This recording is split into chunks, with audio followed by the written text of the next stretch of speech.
Olá, boa tarde. Começa agora uma nova edição do Opinião pela TV Cultura Litoral. E hoje nós estamos recebendo, com muito prazer, o mentor especialista em paternidade familiar, em liderança familiar, Nicolas Avelino. Nicolas, boa tarde, muito obrigado pela presença. Boa tarde, obrigado pelo convite. É sempre um prazer inenarrável falar sobre paternidade, filhos.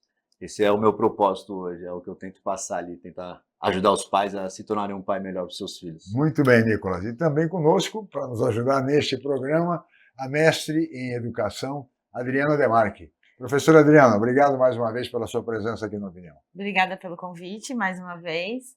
Vamos falar aí sobre educação, sobre a função dos pais aí no desenvolvimento do conhecimento dos alunos na escola. Muito bem. E eu queria começar este programa mostrando um VT de uma pesquisa feita, elaborada pela FAPESP, a Fundação de Apoio e Amparo à Pesquisa no Estado de São Paulo, uma instituição muito séria, muito reconhecida, muito acreditada, e que desenvolveu uma pesquisa muito interessante a respeito de violência nas escolas. Vamos ver os dados, por favor. Segundo uma análise da FAPESP, em 2013, 3.700 pacientes de todo o país foram atendidos pelos serviços de saúde públicos e privados por conta de violência nas escolas. Em 2023, esse número saltou para 13 mil. Os casos foram automutilação, tentativa de suicídio, ataques psicológicos e físicos. Em 2023, de cada 10 agressores, 3 eram amigos ou conhecidos das vítimas. A violência física somou metade dos casos. Em seguida vieram violência psicológica ou moral e sexual. O estudo financiado pela Fundação de Amparo à Pesquisa do Estado de São Paulo mostra que o aumento nos casos pode ser explicado por vários fatores: desvalorização dos professores, infraestrutura precária das escolas, falha na mediação de conflitos, encarar os discursos de ódio como sendo menos prejudiciais do que são, agressões sofridas ou vistas pelos alunos em casa e a influência de grupos online. Para combater a violência nas escolas, seria necessário ter políticas contínuas e integradas para mudar a cultura escolar, diz o estudo. Muito bem, aí está o VT, um VT que realmente preocupante, mostrando dados assim absurdos em relação à violência que acontece nas escolas, nas unidades escolares. E nesse sentido, eu queria saber de vocês, inicialmente, Nicolas, começando por você, o papel da família, o papel dos pais nesse processo da educação dos filhos nas escolas, sobretudo filhos adolescentes. Sabe, lá a gente sempre conversa ali nas redes sociais, ali com os meus mentorados, ali ontem mesmo teve encontro entre nós, a gente fala da importância da gente estar olhando para onde os nossos filhos estão olhando. E às vezes o que acontece? O pai, devido a esse monte de trabalho que ele acumula para poder dar uma vida mais digna para sua família, ele acaba não olhando para o mesmo lado. Então ele fica até com medo de agir, deixa lá, meu filho está quietinho em casa e tal, e acaba ficando omisso, né? Em alguma medida. Ele está preocupado com outras coisas e acaba não olhando. Eu sempre digo para eles, olha, vocês têm que focar na conexão mais do que na correção, porque pode acontecer o que acontece que a gente está vendo aqui. As crianças acabam ficando à deriva, porque são largadas ali na internet, nos seus computadores, e ficam abandonadas, como se colocasse um estranho dentro da sua casa. Então fala assim, vocês têm que participar da educação do filho de vocês, vocês têm que olhar para onde eles estão olhando. Vocês são como uma vela, vocês que vão iluminando o caminho deles. Sim. Se vocês deixarem eles à deriva, no escuro, cara, só Deus sabe o que pode acontecer. Você vê, os dados são alarmantes, né? Os dados são preocupantes. Eu digo que hoje existe uma crise de paternidade. Não é à toa que hoje, né, tem mais de 50% das crianças aí sem o registro dos pais. Os divórcios se banalizaram muito facilmente. E a gente precisa do pai e precisa da mãe. É esse time que vai fazer a criança caminhar para um caminho melhor, né? Para uma direção mais reta. Esse é um grande problema. Assim, é uma crise de paternidade. Os pais abandonam os seus filhos como se nada tivesse acontecido. Não existe a paternidade responsável. Nada. Você vê que é casos, né? É um abandono parental gigantesco. Assim. Nosso trabalho na internet é justamente isso. O cara tem que, cara, esse é o trabalho mais importante. Tá? Não é, o seu trabalho é importante, fazer dinheiro para sua casa é importante, mas o trabalho mais importante que você tem é educar o seu filho, proteger o seu filho do mundo, deixar ele mais forte, preparado para o mundo. Você não pode deixar a criança ali, a escola é uma selva, né? Então você tem que dar ferramentas para ele. Chamada alienação parental. A alienação parental. Muito bem, agora, Adriana, e o papel da escola nesse processo? Me parece que isso é fundamental. Muitos pais acabam, de forma equivocada, transferindo para a escola a educação dos filhos, esquecendo-se que a escola tem a educação formal, conteúdo, conhecimento, etc. O papel da escola. Hoje, o papel da escola, além de aprendizado, conhecimento, ensinar as coisas para ele ser um profissional, um ser humano e tal, a escola tem esse papel acolhedor, de olhar para o aluno, de entender o que acontece, porque muitas vezes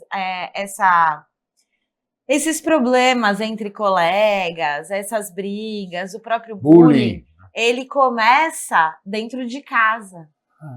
Porque em casa ele não tem o apoio, ele não tem a conversa, ele não tem a proximidade com o pai ou com a mãe por conta do trabalho e N coisas.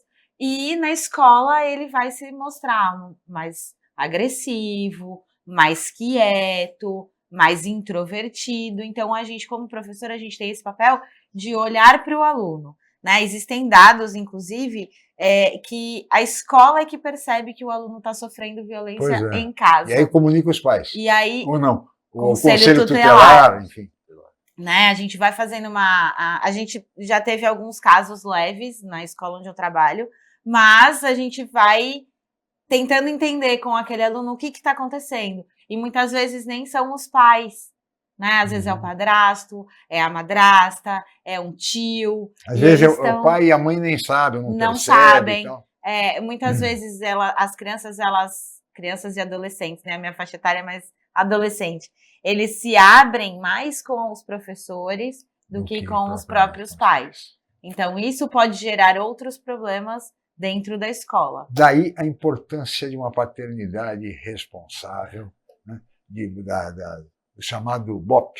BOP, que é criado por vocês, que é o batalhão, não é o Batalhão de Operações Especiais do Rio de Janeiro. Não é.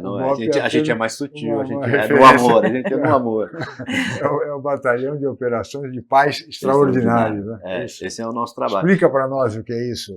O BOP, o Batalhão Operacional de Pais Extraordinários, é uma comunidade que eu criei na internet para reunir esses pais que se sentiam um pouco perdidos e engolidos pelo cotidiano, né? E tentando entender como é que ele poderia ser um pai melhor, porque às vezes eles também vêm com alguns traumas antigos, o pai era muito agressivo, ou até não tinha pai, ou não tinha conexão com o pai, e eles se sentem perdidos assim, tá, mas como é que eu faço para ser pai? Eu acho maravilhoso, porque a gente estuda para tudo, estuda para passar na faculdade, estuda para fazer arrumar um bom emprego, o trabalho mais importante, né, que é ser pai, a gente tem que pelo menos tentar se informar das melhores ferramentas possíveis, e aí no BOP a gente traz essas ferramentas. E os pais se tornam pais extraordinários? Se torna. A gente trabalha lá em várias áreas, né? Então, a gente, toda semana, por exemplo, ontem, por exemplo, foi um gestor financeiro para ajudar nas finanças da casa. Semana retrasada foi um médico para cuidar da saúde, porque o pai precisa estar bem de saúde, o pai precisa estar bem financeiramente, bem moralmente, bem espiritualmente. Então, cada semana eu trago um especialista. Temos aí a logo do BOP.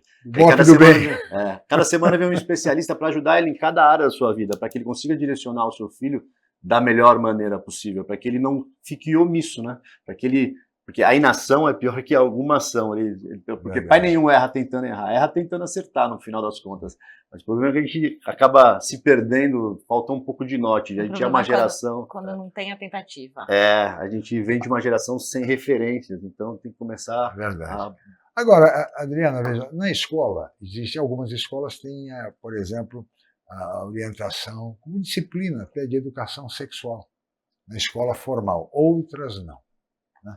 Então, muitas vezes, esse é um tema muito delicado, principalmente na fase da adolescência, que muitas vezes os pais não conseguem falar, ou ficam envergonhados de conversar, de falar, e muitas vezes as crianças acabam aprendendo na rua mesmo, com um amiguinho da escola, com um coleguinha, etc. Então, aprendendo muitas vezes de maneira errada, preconceituosa, etc. Papel da escola, repito, no sentido da educação formal, educação sexual formal. É extremamente importante, né? É um conteúdo que não é mais obrigatório em todas as escolas, né? Tem o conteúdo sobre o corpo humano e tal nas disciplinas de ciências, e as crianças começam a aprender reprodução humana e tal. Mas o envolvimento mesmo da educação sexual não é falado na maioria das escolas. E em algumas escolas em que são falados, os pais ficam receosos, bloqueadores, eles acham que é um absurdo, e em casa não tem essa conversa, né? É importante que se tenha a educação formal do que é, até para que essas crianças e adolescentes saibam o que é um assédio sexual, o que é uma importunação, para que depois você não tenha que corrigir problemas lá na frente, né? A proximidade com os pais da escola e os pais, é importante ter essa conversa, mas a escola vai ensinar algumas coisas e os pais deveriam ensinar outras, né? O problema é que a gente está sempre dando um remédio, né? A gente nunca Correndo está atrás. tratando a causa do negócio. Né? Nunca, correndo atrás. Os pais sempre estão abandonando. Quando tiver doente eu dou um remédio, né? Em Exatamente. vez de fazer uma suplementação, digamos Exatamente. assim. Né? Em vez de prevenir, você só vai remediar. Exatamente. Você veja, por exemplo, a questão da vacinação. Muitos pais nem levam os filhos para serem vacinados. Inclusive para os adolescentes, há hoje a vacina do HPV, Sim. que é exatamente para prevenir câncer, no caso das meninas, câncer de colo de útero, mas também nos meninos de câncer de pênis. E, no entanto, há muitos pais que não levam os filhos, entendendo que isso seria um estímulo à iniciação sexual precoce. Olha, não tem nada a ver. Não. Proteger, salvar a vida dos filhos das crianças, e não essa visão muitas vezes preconceituosa, discriminatória e completamente errada, equivocada de muitos pais, infelizmente. Muito bem, senhores e senhoras, eu vou agora fazer um intervalo e nós voltaremos em seguida com a opinião falando sobre regulação das redes sociais. Voltamos já.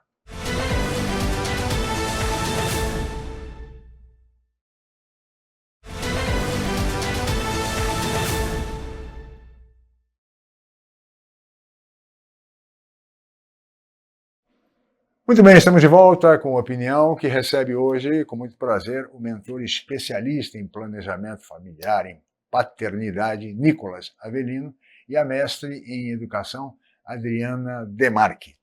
Eu queria colocar agora para vocês a questão das redes sociais.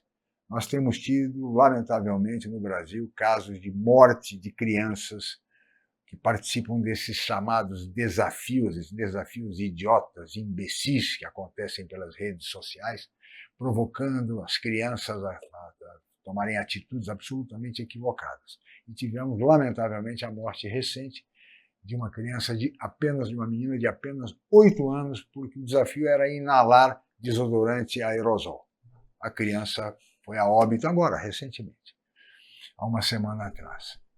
Há 2 meses, um outro caso em Pernambuco também aconteceu. E essa situação é uma situação que esses tais desafios que estão nas redes sociais é um pior que o outro. É um pior que o outro. Verdade. E as crianças precisam ser orientadas. E, nesse sentido, é fundamental que as redes sociais sejam reguladas, porque não é possível. Isso não pode ser um campo livre para qualquer tipo de experiência. Como é que vocês avaliam essa relação das crianças hoje e dos pais também, Nicolas, com as redes sociais? Eu costumo dizer o seguinte para os pais que fazem mentoria comigo: todas as batalhas que você não quiser enfrentar, seja por preguiça ou omissão, o seu filho pagará a conta. Essa é uma das batalhas que o seu filho pagará a conta. Para você ter uma rede social, você tem que ter uma determinada idade para alguns tipos de rede social, Instagram, TikTok e tal. Se a criança tem, é porque o pai deixou. É uma omissão do pai, né? Então, eu acredito que está muito mais ligado a uma educação dos pais do que propriamente assim apertar mais o cerco na regulação dessa rede, porque a rede tem regras. Lógico, eu acho que eles têm que pagar o seu devido o que for necessário para eles serem julgados ali, mas eu acho que o pai é uma omissão do pai, porque uma criança de 8 anos ter acesso a esse tipo de vídeo é o pai que não está olhando para onde ele está olhando. Por exemplo, minha filha tem 8 anos, imagina, Deus me livre, uma filha minha faz uma coisa dessa, mas ela não tem acesso a esse tipo de vídeo, porque nós estimulamos elas. Uma criança de 8 anos ela tem que estar lendo livros, fazendo atividades físicas, fazendo exercícios, vivendo uma vida mais lúdica, ainda mais saudável. Você largar o celular ou o tablet na mão do seu filho é por preguiça ou missão sua. Mas aí a escola, aí os coleguinhas têm, os coleguinhas participam, e muitas vezes aquela criança que não tem acaba ficando isolada. O bullying. Não é isso, Adriana? O bullying, não é isso, Adriana? Começa o bullying. Como lidar com essa realidade? Porque uma coisa é dentro de casa, sob o olhar do pai. Sim. O pai presente, responsável, como tem que ser. Outra coisa é a criança na sua atividade na rua, na escola, etc. É muito complexo, né? Porque muitos têm, eu vou falar por mim como mãe, a minha filha tem acesso à internet já há bastante tempo, mas sempre com a nossa orientação, tanto minha, do pai, a avó, quem está com ela, a gente está sempre ligado naquilo que ela está vendo. Por diversas vezes a gente conversou sobre alguns assuntos que ela estava vendo, por conta de não ser adequado, sim, ou de não ser uma pessoa muito bacana, e aí a gente conversa e explica, isso não é para sua idade e tal. Então, a gente está sempre muito próximo, né?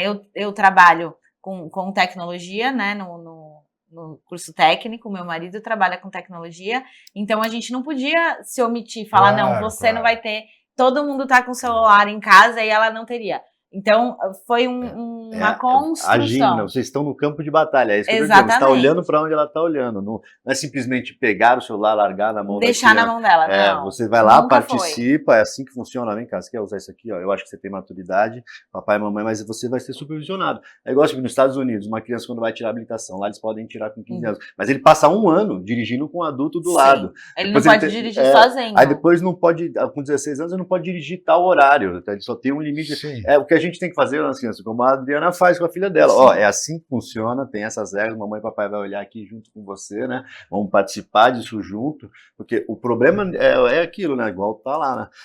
É abandonar a criança no quarto. É a rua, é a nova rua. É a nova rua. Você deixa lá e coloca um estranho na sua casa. Os pais acham que está tranquilo. Tá dentro de casa, tá tudo bem. Não é assim. Não é bem assim, né? Você veja...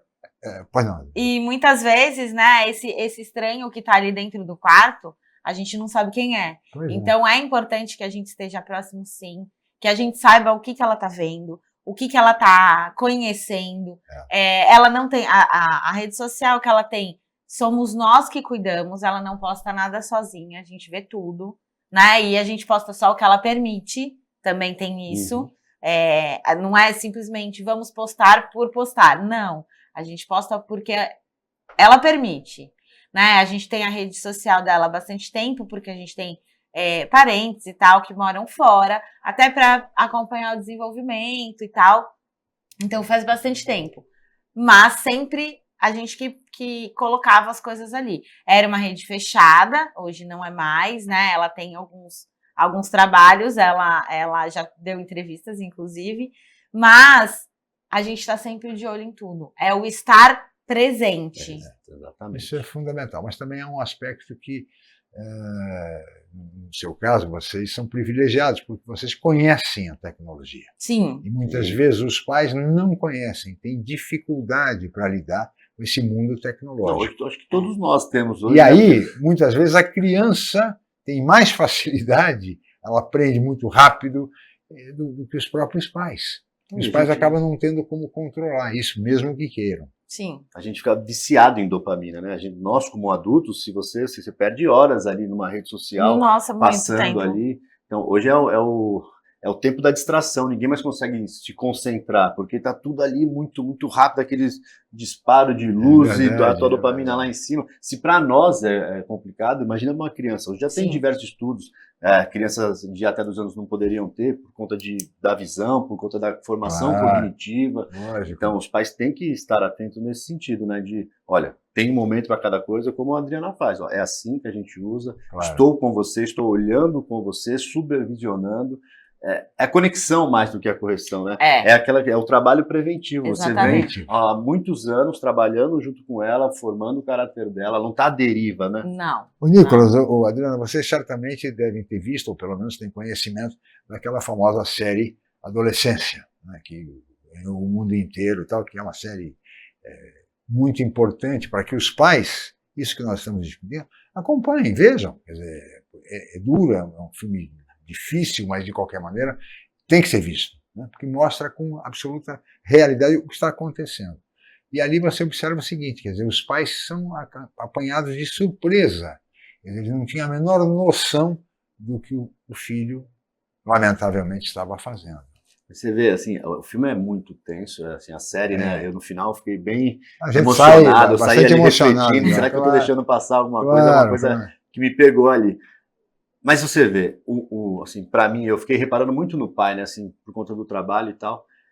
Eu fiquei reparando, o medo que ele tinha de errar era tão grande que ele se torna omisso. Ele tinha tanto medo de não ser o pai dele, aquele pai agressivo, que ele foi abandonar, meu filho tá aqui em Tá casa, bem e tal. tranquilo e tal. E era um pai honesto, trabalhador, Trabalhador, mantinha-se no não. seu casamento, tudo bonitinho, seguia ali, né, as suas coisinhas. Tinha tanto medo e a criança fica ali abandonada no quarto e ele não conhecia. E assim, é triste porque você vê na cena que o menino vai preso e não consegue abraçar o filho, eles não têm conexão, ele tá travado numa coisa ali, não consegue. E o menino admirava o pai, queria que o pai participasse mais, e ele não participava, acabou não olhando para o mais importante. O filme é obrigatório. É obrigatório. É obrigatório. Não, eu ainda não tive estômago para vê-lo. Eu comecei e aí eu falei, filme, preciso me preparar psicologicamente para isso. Estamos mostrando todo até pai o trailer, precisa o assistir. trailer do filme agora.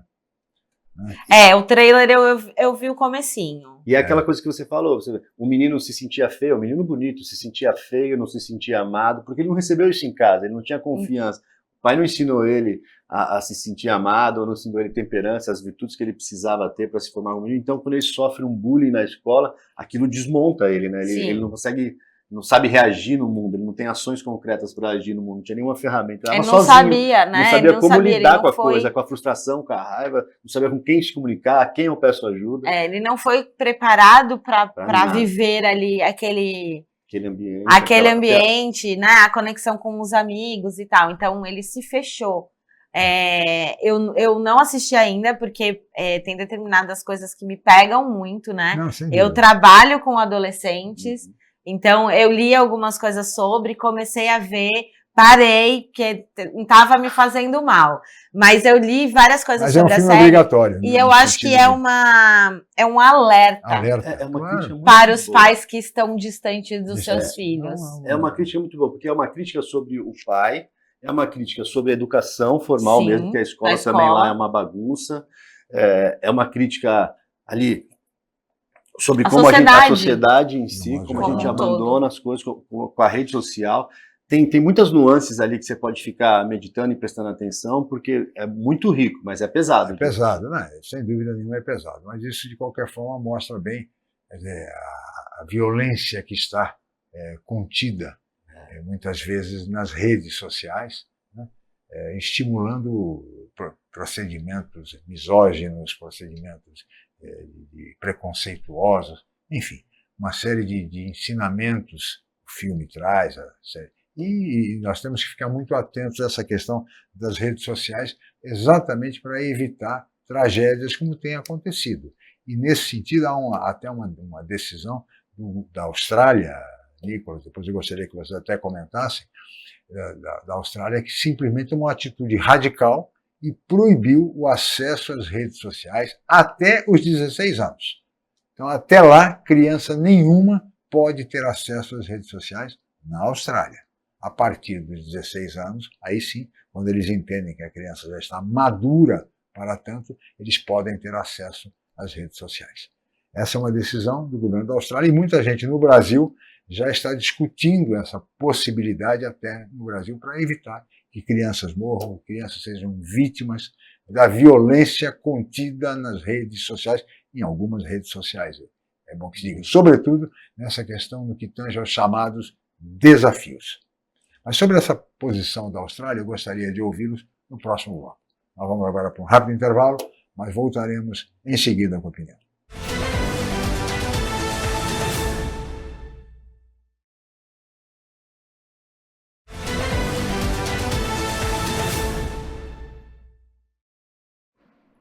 Muito bem, estamos de volta com a opinião que recebe hoje o mentor especialista em paternidade, em liderança familiar Nicolas Avelino, e a mestre em educação, Adriana Demarque.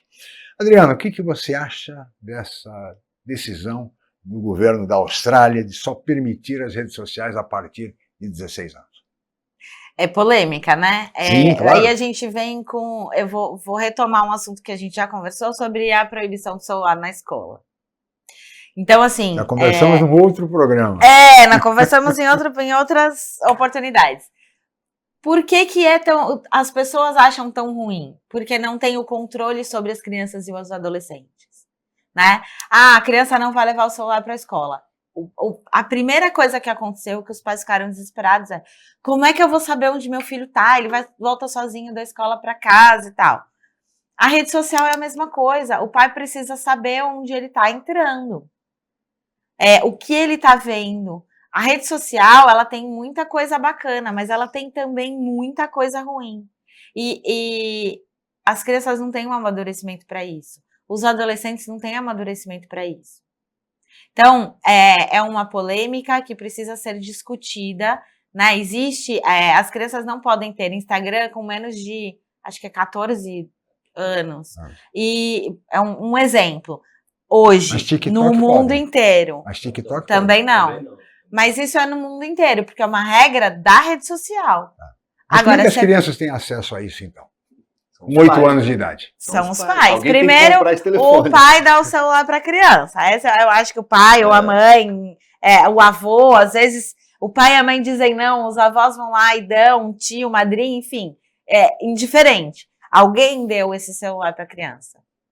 Na hora que ela vai fazer o cadastro, ela precisa mesmo com 14 anos, que já seria permitido, ela precisa da autorização dos pais, né, os responsáveis.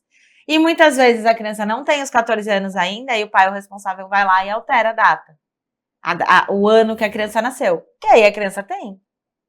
Agora, a criança ter livre acesso à rede social é o problema. Não é só regulamentar a idade. Sim. E esse papel é de quem?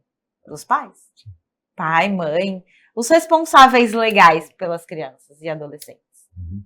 Eu acredito nisso também, acho que é culpa dos pais, assim, eu entendo, e é o que eu converso muito lá com o pessoal no BOP. Eu entendo que a vida cotidiana é complicada, a gente tem que prover, tem que dar um jeito de fazer o casamento dar certo, dos filhos serem educados, eu entendo essa rotina.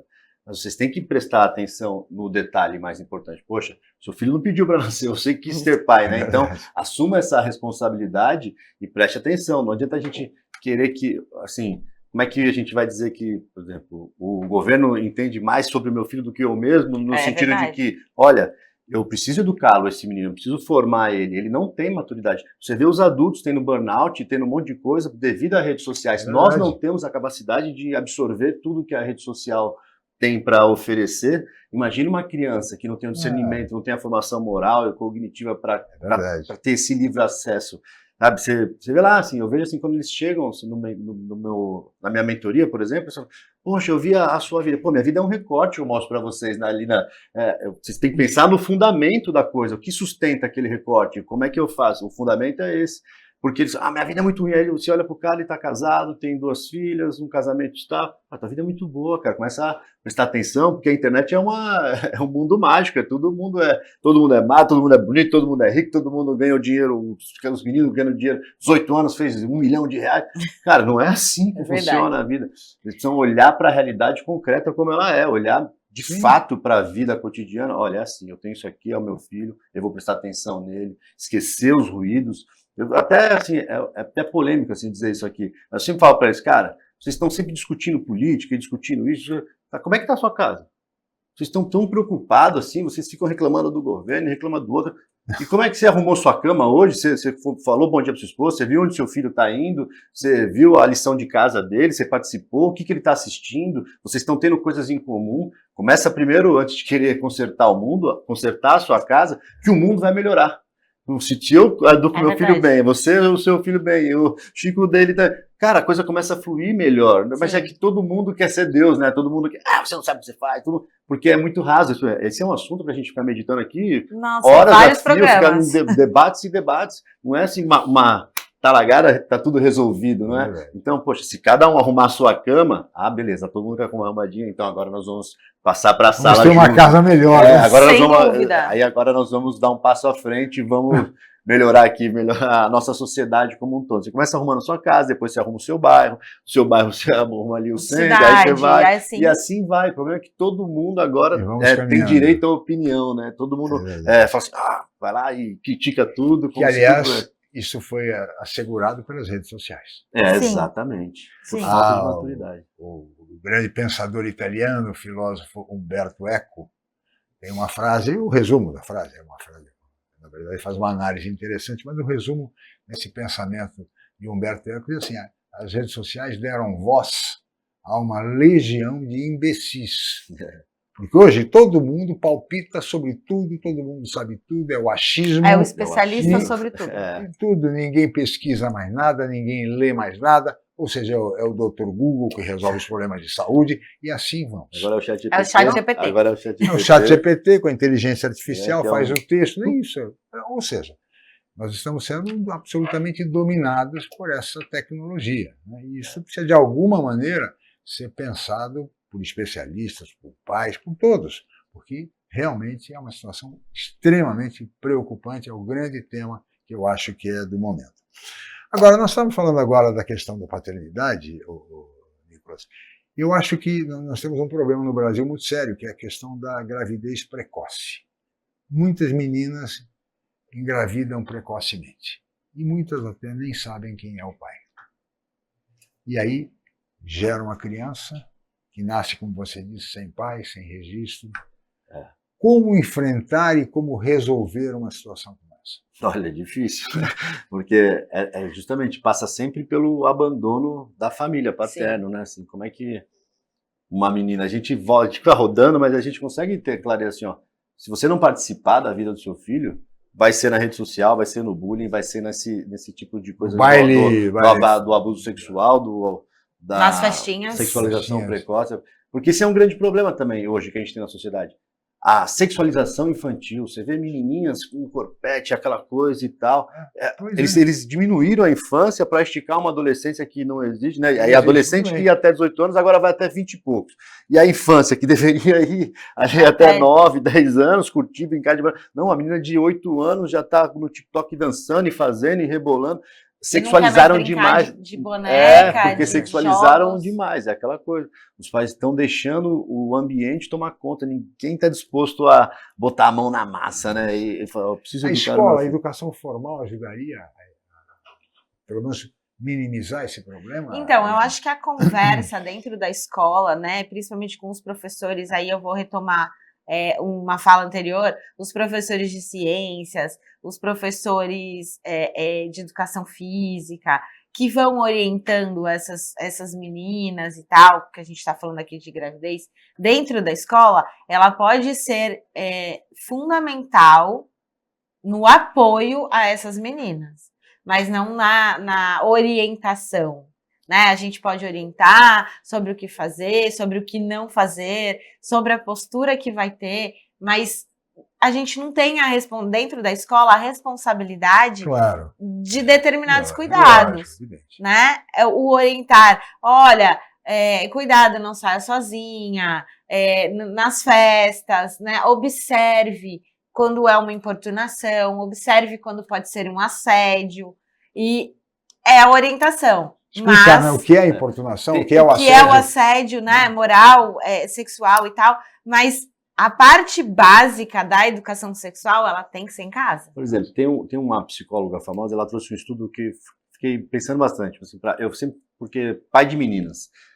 Uma menina sofria bullying na escola da sua melhor amiga. Ela mostra o caso. A menina sofria bullying da melhor amiga. E ela passava pela psicóloga, e a psicóloga, mas por que ela te trata tão mal? Mas tia, ela é minha melhor amiga, eu adoro ela. Aí a psicóloga ficou ali, peraí, chamou os pais. Quando chamou os pais, ela viu como os pais se tratavam belicamente, viviam sempre em conflito. Ela falou, tá explicado. A forma como vocês se tratam, ela acredita que amor é isso, que é o certo. Vocês se matam, brigam entre si e acabam depois tudo bem. O que ela está entendendo? Que a amiga dela trata ela mal, mas que depois tá tudo bem. Tudo bem. Então, Claro. poxa, eu falo, você tem que ser o mais gentil possível com a sua esposa, vocês têm que ter o relacionamento mais saudável possível para que a sua filha veja como é o padrão de um homem, Tem como é a o padrão de um referência. pai, para que quando algum menino, alguém tratar ela mal, assina um sinal vermelho tão grande na cabeça dela, Sim. fala, opa, esse não é o padrão, tem alguma coisa errada Uma aqui. coisa errada, é verdade. Aí você começa a medir, assim, a menina começa a ter noção. Não posso ser tratada assim, porque meu pai nunca gritou na minha mãe, meu pai não acuava minha mãe na cozinha, sabe? Passa muito por isso, porque a menina entendia que aquilo era o jeito certo de amar, porque o pai e a mãe estavam sempre se matando. Não, mas a minha amiguinha me trata mal, mas tá tudo bem. Isso passa nisso Mas também. é a melhor amiga, apesar de tudo. E passa muito sobre isso, ó. Cara, vocês têm que ter um relacionamento saudável para que a sua filha comece a entender que para não sexualizar, para ela entender que quando alguém trata ela mal, faz algum movimento, assedia ela, opa, isso aqui não é normal, não é assim que funciona. A Porque o referência ser humano é vem de mimético, casa. Vem né? de casa, né? A referência vem de O ser casa. humano Agora- é mimético. A gente vai dizer 1000 coisas aos filhos, mas eles vão nos imitar. É o que a Sem gente faz dúvida. funcionar. Se é um pai que agride a mãe, por exemplo, né? E Ele isso vai vai ter também nível. muito para a escola, Muito. porque os alunos, eles veem os professores como uma referência. Sim. Então, tem muitos professores na escola que são referência para os alunos. Aqueles que não têm o pai presente ou no registro, eles olham os professores homens como uma referência. Muitas vezes eles escolhem um professor e falam, nossa, eu gostaria que ele fosse meu pai. Porque eu gosto do jeito Do jeito dele, dele. a forma como Porque ele a conversa. ausência Então, materna tá são referências que eles passam a ter. Né? Verdade. Como a gente se veste, como é que a gente conversa, como é que a gente faz, como é o tratamento com ele e com a sala, com o todo, com as outras turmas, com ex-alunos. Eu já ouvi isso muitas vezes de aluno. Professora, a senhora é uma referência de pessoa. Imagina, eu estava grávida da minha filha dando aula. Eu dei aula até o último dia que eu podia. Ela participa da minha escola com frequência. Sim. A gente tem evento na escola, ela vai comigo. Os meus alunos conhecem a minha filha, o meu marido, eles conhecem a minha família. E é uma referência para Para eles. eles, claro. Porque muitas vezes eles não têm essa referência São em muitas casa. vezes as chamadas festas da família que a família não vai. E fica a criança muitas vezes sozinha. Infelizmente, sim. Infelizmente é isso. Muito bem, nós vamos para um rápido intervalo e depois, no próximo bloco, Nicolas, eu queria saber de você o seguinte, você propõe no Batalhão de Operações de Pais Extraordinários, né? O BOP, você propõe uma revolução. Eu queria que você falasse sobre essa revolução, no que consiste essa revolução, tá certo? Vamos para o intervalo, voltamos já.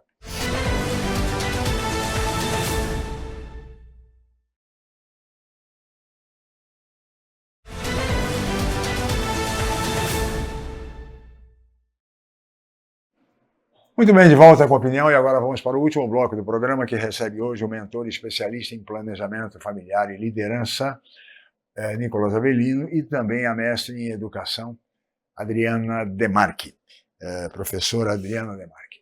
Muito bem, meu caro Nicolas, você propõe nas suas mentorias que o BOP, chamado BOP, né, o Batalhão de Operações de Pais Extraordinários, oferece uma revolução nessa liderança, nessa paternidade. No que consiste essa revolução?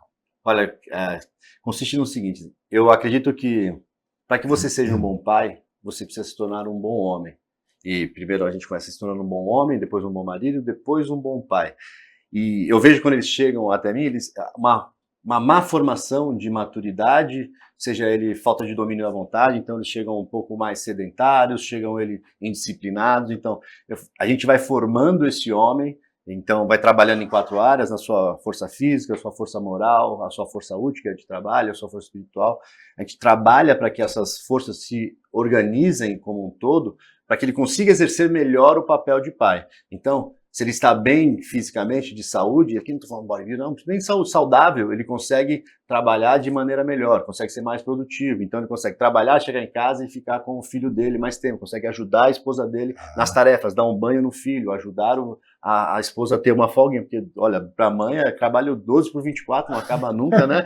Então, poxa, é o mínimo que ele tem que fazer. Então eu trago essa expansão de consciência que eu vou trazendo para eles, essa revolução se passa muito assim, ó, se forma como um homem melhor, para que a sua família tenha a oportunidade de ver o seu melhor, para que quanto mais virtudes você conseguir adquirir, maior as chances dos seus filhos tê-la também.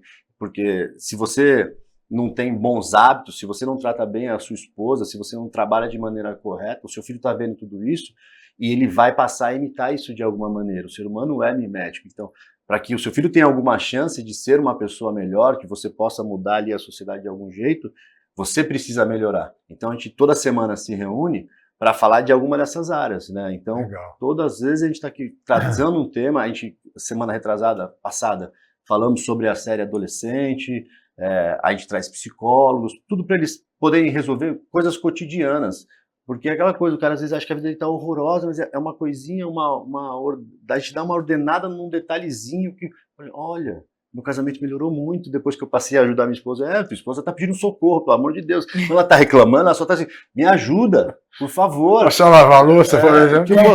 Me ajuda, pelo amor de Deus. Eu falo assim, minha esposa tá mais calma, né? E passam, por incrível que pareça, quando eles chegam, eles têm mais problemas no casamento do que propriamente com os filhos. Eu costumo dizer, por quê? Porque a esposa é o grilo falante do na consciência, sabe? Ela que fala, você não fica com seu filho precisa da sua atenção, você precisa ajudar na lição de casa. Aí o cara fala, porra, essa mulher é muito chata. Eu falei, não, cara, a tua mulher é maravilhosa, pega o que ela tá te falando, tira os excessos, mas traz ali como uma crítica construtiva, escuta ela e vamos melhorar, vamos trabalhar nisso daí. Poxa, a tua esposa tá pedindo ajuda, e aí você, é uma dupla, né? A gente tem uma piada interna, ela fala assim, nós não somos inimigos, eles são nossos inimigos. Nós somos uma dupla, um casal tem que estar em unidade, sabe? Tem que estar unido, porque se né? um desautorizar o outro, se um não ajudar o outro, fica pesado demais. Aí acontece isso, crianças abandonadas. É isso mesmo, Adriano? É isso mesmo. Vamos ouvir Resumiu muito bem, né? Então. As mães hoje, elas estão muito sobrecarregadas por conta dessa falta de parceria. É uma equipe, e essa equipe ela precisa trabalhar junta. As mulheres hoje saem para trabalhar, aí chegam em casa, fazem a comida, lavam a roupa. Às vezes você tem uma ajuda em casa, mas às vezes não tem, faz uma faxina. Aí não é só isso, para fazer a comida precisa ir no mercado. Essa função ela acaba ficando muito mais em cima da mãe do que do pai. Então o pai tem que ter essa parceria, né? Na conversa com o filho, na lição de casa, no estudo, numa atividade extra, né? Num curso de inglês, um esporte, né? O ato desse pai levar a criança à escola, ao esporte, acompanhar, também é parceria com a mãe. É legal que os dois possam ir juntos, mas às vezes a gente tem essa incompatibilidade de horário. De trabalho, vai ter cada um tem que se ajudar. Tem que se ajudar. Então, com um já é difícil, imagina com três. Como é que você vai largar tudo isso? Não dá, é complicado. Agora, isso tudo leva a uma questão, Nicolas, que eu queria saber de você. E quando o pai tem 18 anos? Olha, como é que essa revolução ajuda esse pai de 18 anos? Olha, é uma paternidade precoce, né? É bem precoce. Mas eu não tenho nenhum mentor de 18 anos, então mentorado no caso, de 18 anos. Mas eu tenho o Pedro, por exemplo. O Pedro tem 23 anos, entrou no curso agora, porque vai nascer o filho dele em agosto. E ele está lá com a gente buscando. Eu acho que é essa busca pelo conhecimento. Você vê a preocupação dele em se tornar um homem melhor, um marido melhor, porque ele já sabe do peso. A gente sabe o peso. Mas é que muitas vezes a gente, por preguiça, sobrecarrega a esposa vai passar por aquele puerpério todo difícil. Eu acho que é essa formação. Porque se a gente usar a internet para o lado bom das coisas, tem muita informação, tem muita gente maravilhosa que pode te ajudar. Foi assim comigo, é assim que eu tento fazer com os meus mentorados. Então, os que vêm novinho, a gente tem que usar essa ferramenta da internet para levar mais informações de qualidade, não cair na mesmice do mundo aí, fazer dancinha, coisa e tal, não, trazer conteúdos que sejam relevantes para eles. Porque o Pedro veio novinho, nem nasceu o filho dele, mas já está com essa preocupação, porque de algum momento ele já expandiu a consciência dele, tudo por informação que a gente passa, ele já está ali, ele ama aquela mulher. Então, poxa, os índices de divórcio no primeiro ano são gigantescos, no primeiro ano da criança, porque tudo muda. A mulher que era só tua não é tua, ela foi transformada, o corpo dela foi judiado, né? Então, ela tá assim, ela perdeu o cabelo, engordou, não sei o quê, aquela coisa toda, não dorme, o homem continua dormindo igual, a mulher não dorme, né? Então, se você tem essa consciência, acho que é formar a consciência, é formar a inteligência deles no sentido assim, dar informações de qualidade para ele entender o tamanho dessa responsabilidade, o tamanho da responsabilidade que a mãe vai carregar, porque isso é para a vida toda, o seu filho é para a vida toda. Eu falo assim, o ônus O bônus que o meu filho tiver na vida, as coisas que eu faço, e se der certo, o bônus é tudo do meu filho. Mas se der errado, o ônus é só meu, né? A culpa é nossa. Vai ficar para sempre isso. Então, poxa, faça esse trabalho bem. É o trabalho mais importante do mundo, faça bem feito. Eu fiz essa colocação porque a gente observa muito na rua, andando, jovens, menores de idade, com filhos bebezinhos de colo. Então, a impressão que fica é de que, assim, olha, eu sou responsável, eu sou adulto, eu sou maduro, eu já tenho um filho, eu já produzi um filho, veja. Né? Parece que é uma questão até de autoafirmação. E, no entanto, depois, como vocês já disseram, vem a responsabilidade. E daí? E aí chega com 18 anos, é o que você disse, primeiro ano de matrimônio, o número de divórcios é cada vez maior. Ou seja, falta exatamente maturidade para isso. E voltamos, portanto, à questão fundamental lá de trás, Adriana, que é a questão da educação sexual. É fundamental, né? Não só para... A gente falou anteriormente sobre as meninas, mas também para os meninos, né? Claro. O que eles precisam fazer, como se portar, não ser agressivos, entender que quando a gente se casa ou quando a gente está num relacionamento amoroso, né? Numa parceria, né? Precisa ter sinceridade, precisa ter honestidade, além do amor, da conquista, da paixão, precisa ter tudo isso. E muitas vezes na escola isso não é falado. Acho que nem dá, né, para falar. Nem também em casa tudo, é assim. falado, né? Em casa menos A ainda, escola tem né? tanta demanda, coitado da escola. Se a gente colocar isso Não- para cima da escola... Mas não é falado, né? Não é abordado, né? Esse tipo de comportamento. A gente pouco aborda o comportamento numa entrevista de trabalho, né? Falando do curso É técnico. mais curricular. Né? É o currículo. O resto não se fala. Então, se ele não tem essa conversa em casa e nem na escola, ele vai ter essa conversa com quem? Na nova rua, que é a rede social. Daí a paternidade responsável em qualquer idade. Qualquer Sim. idade. E Com 18 anos, é muito fácil fazer fazer o filho. Né? Porque Fácil, geralmente. gostoso, tal. E aí? E depois? E a responsabilidade cai sobre quem? Exato, sobre a moça, sobre a mãe. E os avós, muitas Os avós, vezes. muitas vezes, muitas. claro. A E é isso, responsabilidade essa econômica. sexualização infantil muito precoce. Exatamente. Porque eles não conseguem entender. E tratam os meninos também. Eu gosto, é uma coisa que eu brigo muito assim com os pais. Eu falo assim, cara, para de ficar brincando, fazendo essa piadinha. O menino tem 6 anos. Tua namoradinha gosta da... Não, pra que isso? Você não tá ajudando em nada. Você tá fazendo o seu filho olhar para aquilo ali como se aquilo fosse um bicho. Aí acontece isso. O menino de 18 anos se relaciona com um monte de menina, faz um filho, não tem maturidade. Por quê? Porque o pai não percebeu que quando ele era pequenininho ficava lá, tua namoradinha, né? Seu menininha. Tudo... Calma, cara, ele é uma criança, espera isso, para com essa sexualização infantil precoce de todas. Deixa a criança ser criança, para de ficar mostrando. Vai ter os seus momentos para estar maduro, né? Tudo tem o seu tempo. Olha, Nicolas, a tua mentoria tinha que começar a pensar também nessa turma de 18 anos, orientar devidamente para a chamada paternidade responsável. O problema maior é que só chegam quando já está com o problema. Pois é. Não é que ele só procura uma solução quando ele já tem o problema. O homem, principalmente, não é preventivo, ainda tem que ser... Não é preventivo. Infelizmente, não. Infelizmente, é uma coisa até triste de falar, mas ele já vem com o problema exposto, assim, cara, preciso resolver esse problema Mas rápido. Isso é muito coisa homem, da cultura dos brasileiros. Né? A gente não faz uma prevenção de quase nada. Isso né? E os homens, por exemplo, eu vou falar sobre prevenção de saúde, né? De fazer exames de rotina todo ano, ir no cardiologista, taraná.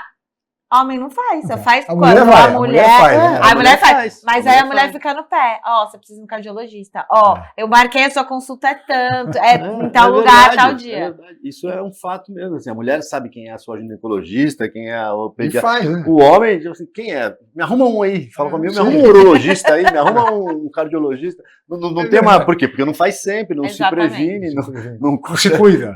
Mas isso é para tudo, né? Isso é coisa, é para todas as coisas. O homem é muito difícil ele se abrir com outro homem, assim, falar os problemas. Tem que estar no talo do negócio. Está no limite, né?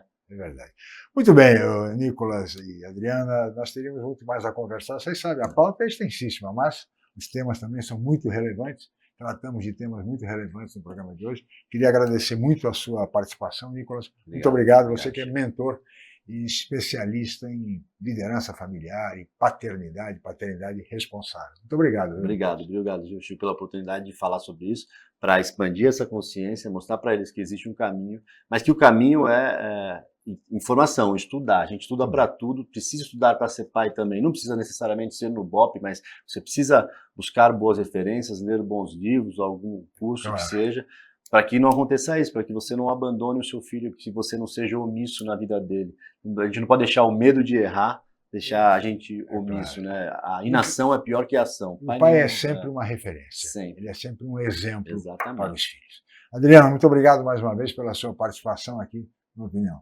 Obrigada pelo convite, obrigada por participar de uma pauta diversa. Nós falamos sobre vários assuntos aqui. Claro. Parabéns, Nicolas. Eu acho que os pais precisam mesmo desse esclarecimento sobre outros assuntos. Claro. E não apenas em ganhar dinheiro e prover a família, mas em outras coisas, não principalmente... Não é apenas o pai provedor, né? Não, o pai prover tudo. Exatamente.